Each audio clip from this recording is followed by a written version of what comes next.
Hi, everyone. Today, me and Wren are going to be talking about their graphic novel, The House on Caple Hill. Last time, on episode 133, we talked about the first book of the series, the Book of Khet. The Khet is one of the parts of the soul in Egyptian mythology, namely the body. Accordingly, it's the beginning of the protagonist Josefin's story. Today, we'll be looking at the second book of the series, the Book of Ka.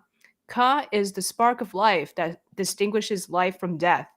This book explores more of Josephine's story, especially after dramatic events in the first book. So, our first question is, as previously discussed, each book in your graphic novel series, The House on Caple Hill, takes place in a different setting. What is the setting of the Book of Ka? Um, so the Book of Ka is set in a world where things like magic really do exist, but they have taken their place in man's life alongside things like steam technology and early electricity and things of that nature. So it's kind of a place that's a little steampunk, a little fantasy, but in a way that I'm hoping will feel very balanced.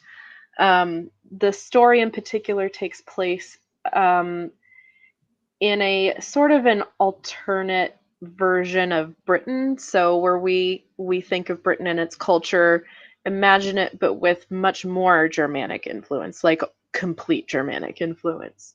So it's a place where characters and culture and mythology from a very Germanic perspective and that kind of culture have bled onto this island kingdom that, within the history of this particular universe was conquered considerably earlier, um, or kept much longer, depending as the case may be.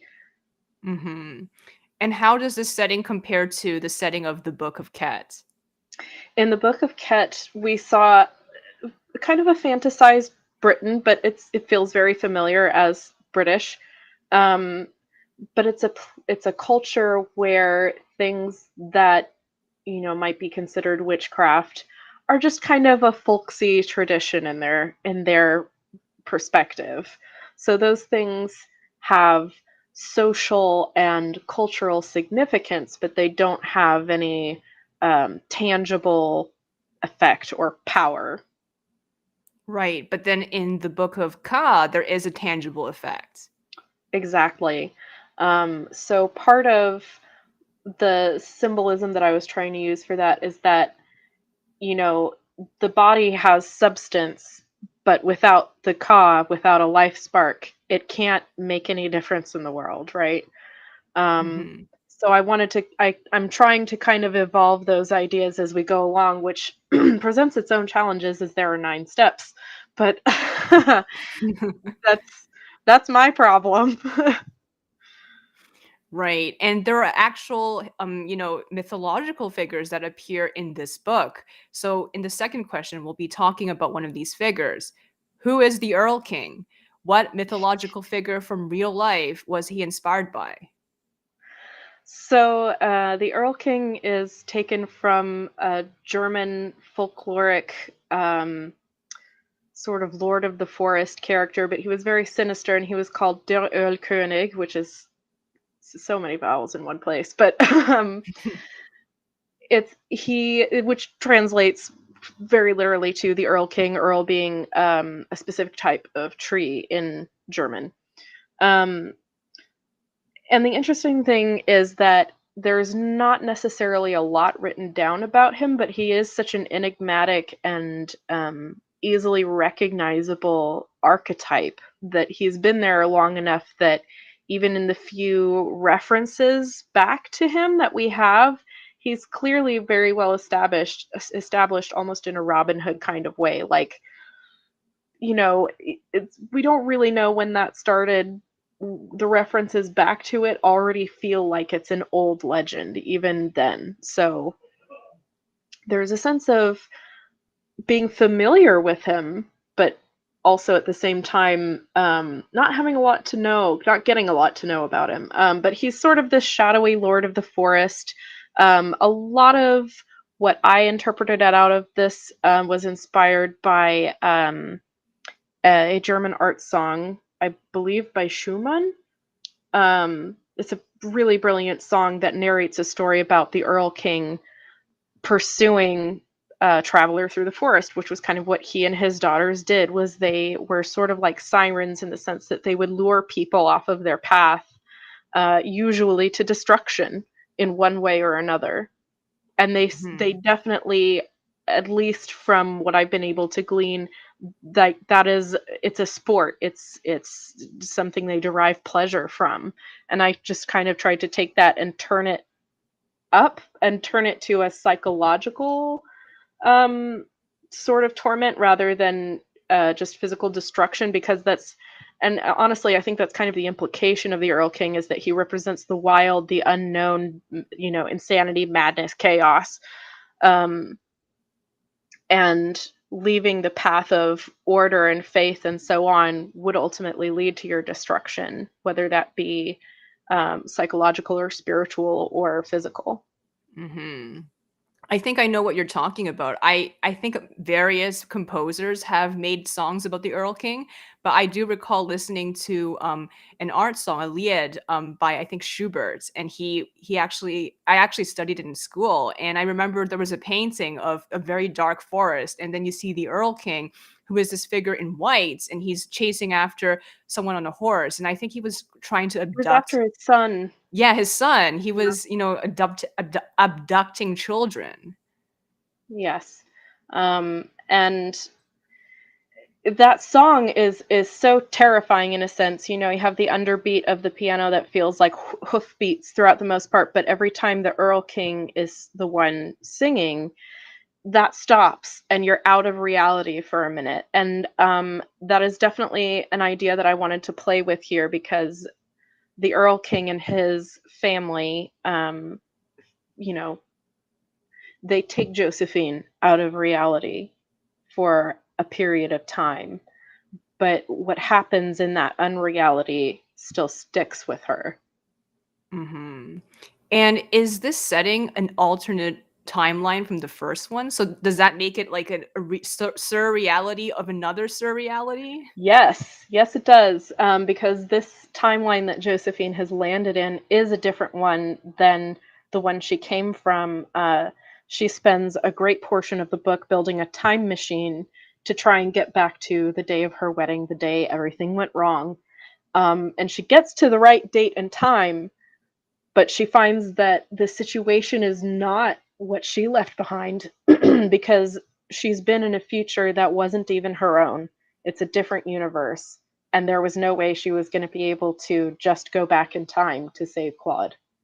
And how did this happen? Is it because of the way Josephine constructed the time machine, or is this the nature of time travel in the universe? So, actually, the cause of this is the matron's curse. She says, "Curse you twice." And later it will be implied that the Monterons have been chasing the Caples through alternate universes by a means that is both unorthodox and uh, morally questionable. Um, so the Caples and the Monterons both understand that there are alternate timelines, alternate universes. They're not exactly sure what they are. They just know that they're there and that they can travel through them by specific means. So when Josephine is cursed, she's first sent ahead in time and then sent to an alternate universe. Right. And I guess even with the time machine, she cannot escape this curse. Yeah, well, she has to figure out a means to jump between alternate universes, which she doesn't even understand what that is or what that means at this point in the story. All she knows is that going back in time didn't work because this isn't her world. That's the most she can grasp. Mhm. And because this is not her world, there are a bunch of other characters that she would not have ordinarily met, such as Laurel. So who is Laurel? What is her relationship to the story and to Josephine? So Laurel is quintessentially Josephine's parallel in this world, where Josephine was born in her own timeline. In this timeline, Laurel was born instead. So Laurel is kind of the epitome of everything Josephine wished she was, or everything she was expected to be. Very poised, very feminine, very sociable, and quote unquote normal, even though even Laurel has agrees with all of Josephine's ideas. She simply, just by the force of her personality, Hmm. can't be silenced in the way that Josephine has. And that also is attributed to the fact that she's been born at a later time. Because when Josephine arrives in Laurel's world, it's the 19 teens, whereas where Josephine left her own world, it was the 1860s. So even though, by all accounts, there wasn't a lot of progress in the way of women's rights and stuff, it was starting to happen. And it was becoming more socially acceptable, particularly with the fashions of the Gibson girl, who was sort of a pre-flapper. She was this archetype of a woman who was outspoken and individual and didn't need a man um, to have an identity, which was frightening for people at that, in that culture at that time, but Hmm. still entrancing. Right, that makes sense. And does she have a friendship with Laurel, or do they have any like disagreements? Um, I would say she definitely has a friendship with Josephine. Um, I think that I think that Laurel almost pities her a little. Like, look at you in your granny clothes, and oh, honey. How does Josephine feel about that? I mean, of course, she's a little mad about it, but she's also learning that she's now, even though she's not where she wants to be, she is in a time where she gets to express herself in a way that feels more comfortable for her. Where in her own time, which was usually Victorian, she would never have been allowed to say or express a lot of these things. So as much as it's frustrating to be sort of I mean, what would you call that? It's pitied.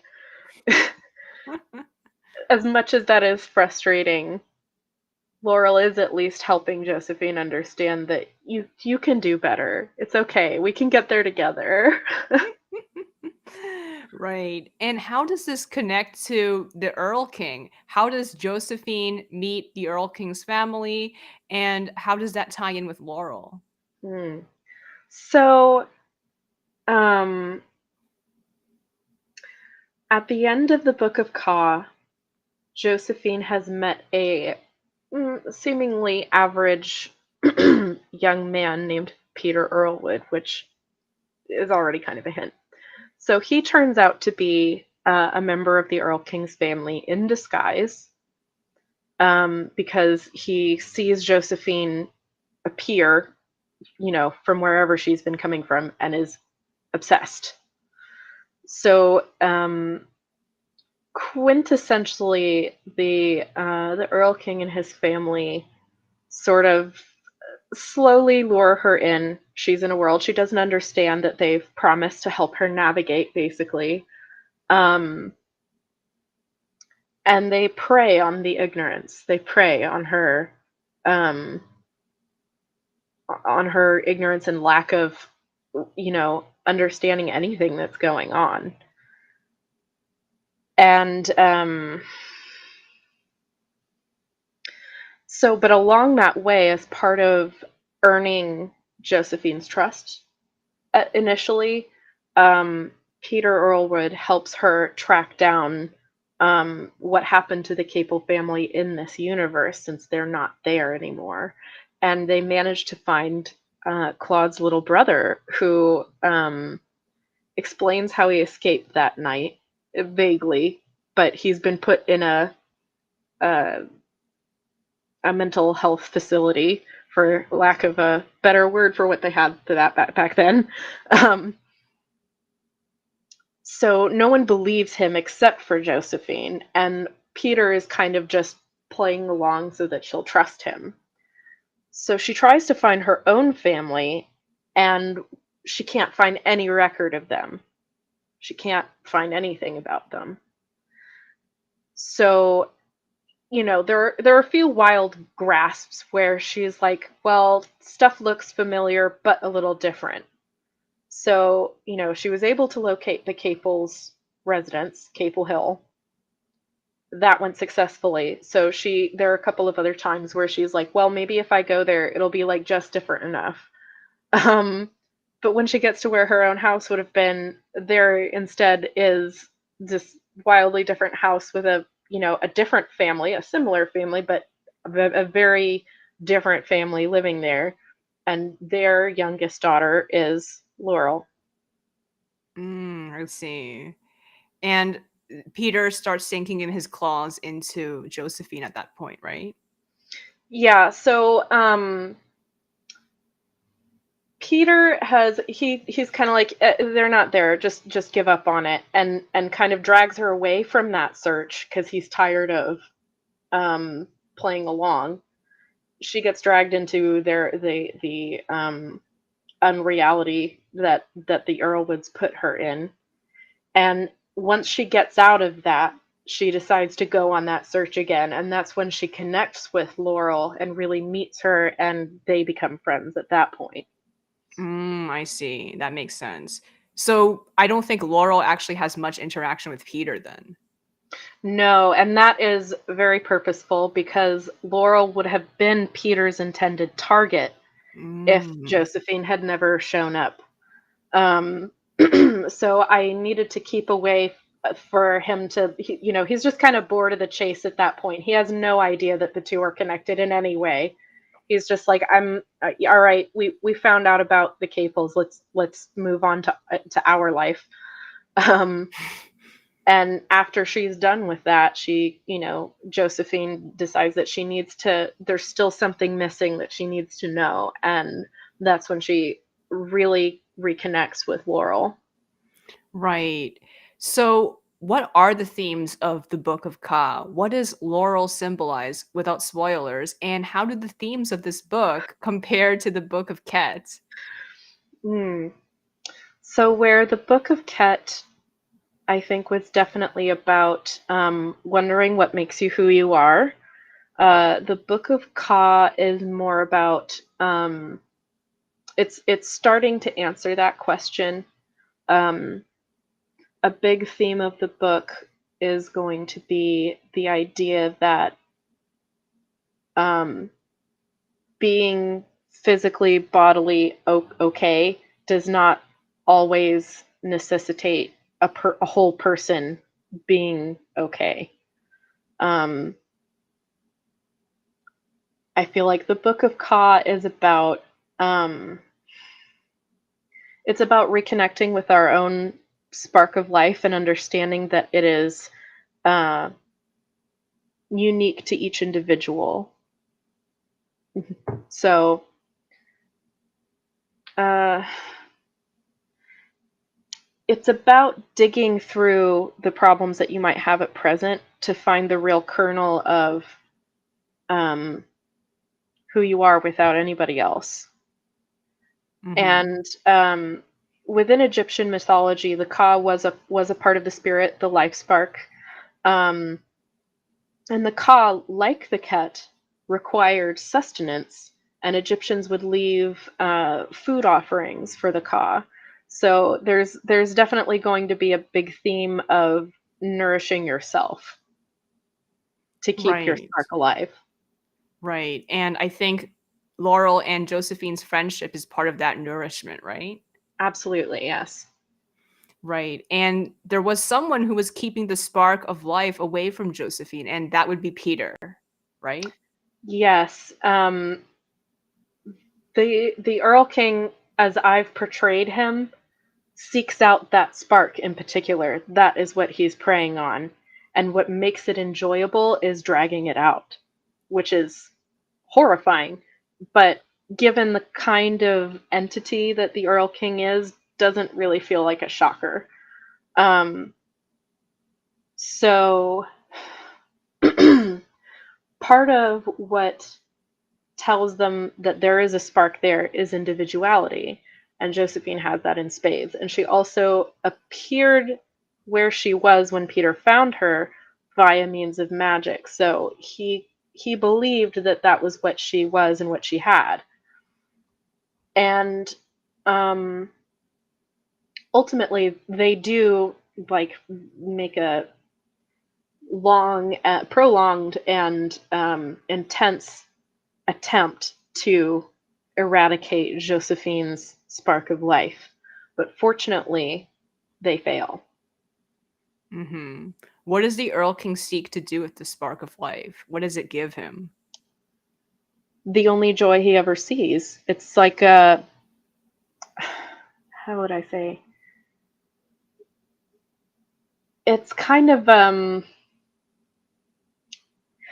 there's a sense that he not only feeds on that, like that's what's keeping him alive, um, but also that it's fun. It's fun for him to do this to someone. It's fun for him to watch that go out slowly and see how long he can make it last. And Right. at this point of the story, yes, there are fae, yes, there are monsters, but he hasn't been able to get his hands on like the most uh it's kind of like if you have been eating, I guess for lack of a better comparison, like if you've been eating soy for a really long time, like tofu or whatever, but you see like a steak come along, you know what I mean? Like, yes, he can get nourishment from other types of life spark, but the kind in particular that really keeps him alive, he wasn't able to find because it was too scarce. But that's Mm-hmm. what they believed Josephine was, and that's part of why they all latched on to her. Oh, I see. And what would have happened if they got their hands on Laurel instead? Would that set in chain, a bunch of events that would have created a lot of bad things? It would, in the sense that Laurel as a part of Josephine would no longer exist. Um, so it wouldn't matter how long or it wouldn't matter how long Josephine was searching for her other pieces, she would always be incomplete.